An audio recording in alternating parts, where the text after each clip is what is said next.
Joining us is Dr. Lisa Palmer, who is a practicing psychologist at Palm Beach County, Florida. How many people are you seeing who are directly affected by this thing, the COVID blues that we are, I guess, coining today on this show?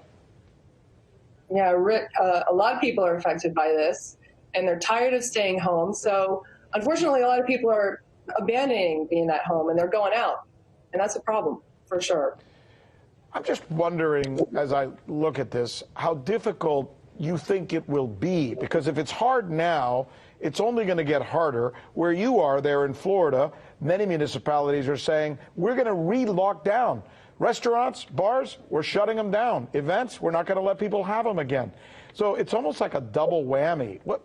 What's the effect on the human psyche, on our psychology, when this kind of thing happens? What are you seeing?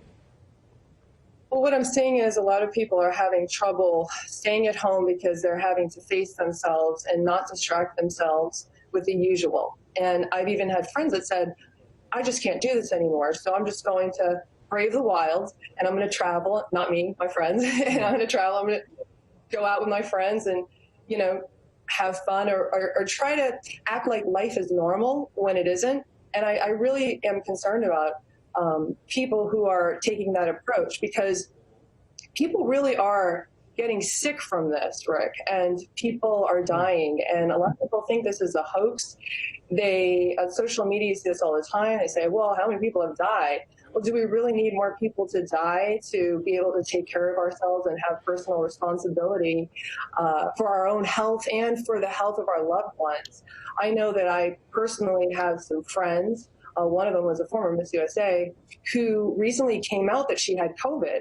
And I think it's really important that if you have a friend or a loved one, or maybe even yourself, you've suffered with COVID, that you can utilize social media to educate and to talk to people about your symptoms and the fact that this is real. We need to make this more real for people. So we need some coping mechanisms for you. People are listening right now, and they're really having a tough time dealing with this. We know that our governments have screwed up. Every mayor says something different. Every governor says something different, and who knows what's coming from the White House on any given day. So how do we cope with this uncertainty and this frustration, Lisa? Yes, well, we have to cope by having very strong daily habits and routines. So you have to work within what you can do, right? So work on what works. If you can take a daily walk, take a daily walk.